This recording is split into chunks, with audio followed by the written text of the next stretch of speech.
Dominique, est-ce que ce classement de la Banque mondiale n'est pas aussi une interpellation à l'endroit de nos institutions portuaires? Il ne faut pas, peut-être, forcément, y voir un complot, comme disent certains. Je rappelle que Djibouti a également rejeté le rapport en parlant d'un complot.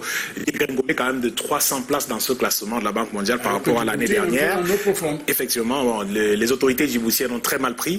Et on parlait de complot. Est-ce que, au-delà du complot que voit Hervé, par exemple, Valère et peut-être Djibouti, est-ce qu'il ne faut pas tirer en ce rapport quelque chose de positif pour améliorer, Emmanuel Kouné l'a dit tout à l'heure, les équipements de ces ports, par exemple, ou augmenter les capacités d'accueil? Parce qu'on a un problème de capacité d'accueil. Il y a la météo, c'est qu'on ne modifie pas. Il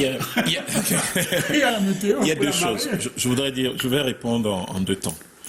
La première chose, c'est qu'il faut insister sérieusement sur cette affaire qu'on appelle complot, manipulation, il faut insister dessus. Qu'est-ce qui est le plus rentable au port de Douala? Qu'est-ce qui a fait l'objet de batailles épiques? Le terminal. Le terminal à conteneurs. Oui. Et je me souviens à l'époque que certains parmi nous ont reçu des menaces parce que nous étions en train de soutenir monsieur... Je ne le connais pas.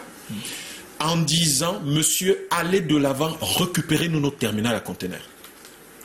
Et nous sommes fiers aujourd'hui de ce qui se passe au port de Douala. Ce n'est pas le meilleur port du monde, ce n'est pas la vision optimale que nous avons de ce port, mais ce qui s'y passe aujourd'hui est meilleur que ce qui se passait avant pour le Cameroun. Et ça, c'est très important. Donc, en réalité, la base militaire russe prévue en Centrafrique, ce sera 10 000 hommes. Est-ce que vous avez idée de ce que ça veut dire en termes de matériel qui peut être transporté par là?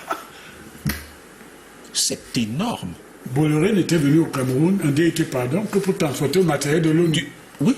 Avec un moyen ensuite. Et n'oubliez pas qu'il y a eu des acteurs nouveaux qui s'étaient retrouvés au port parce que quand on faisait le projet de pipeline, tout cela, c'est des opportunités.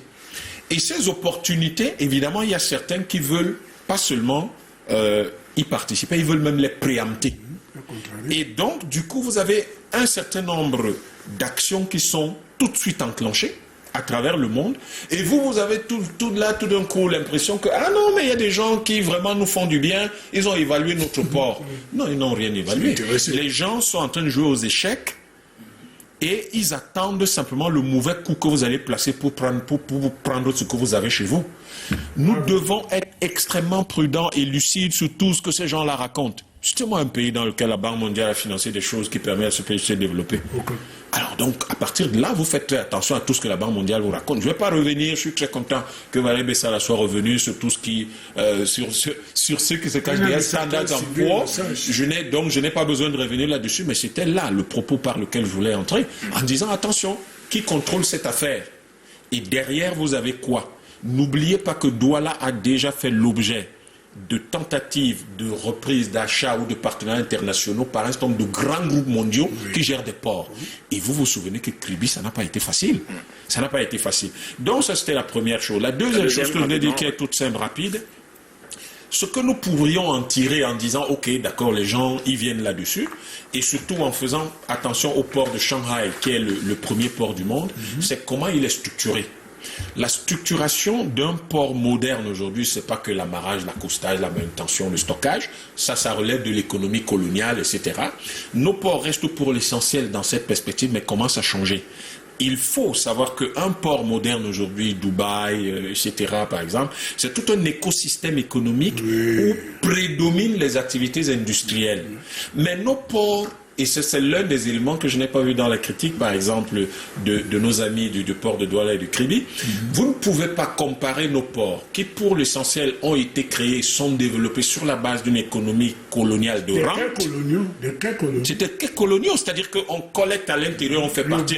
Donc on n'a rien développé en termes tels que vous le voyez, par exemple, l'infrastructure industrielle. Et vous venez les comparer à des ports qui ont été pensés nativement avec des industries qui devaient fonctionner tout autour. C'est pour ça que le PA devait aller jusqu'à Bonaventure, etc.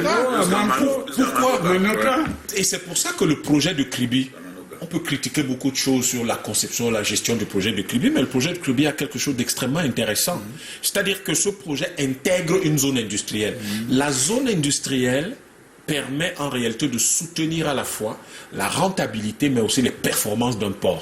Donc nous devons laisser souvent les débats superficiels et rentrer dans des choses extrêmement sérieuses en sachant que dans le monde, les gens veulent nous arracher nos choses, même je le dis de façon triviale comme ça, mais c'est exactement cela. Mais imaginez pour un pays comme le Cameroun, nous ne contrôlons déjà plus notre voie ferrée. Bon. Je connais ta position. Deuxième chose, imaginez que notre port repasse. En gestion privée, concession. Vous imaginez ce que ça veut dire? C'est impossible, mais c'est la folie. Nous espérons que ce sera impossible, effectivement. Valère, quelles peuvent être les conséquences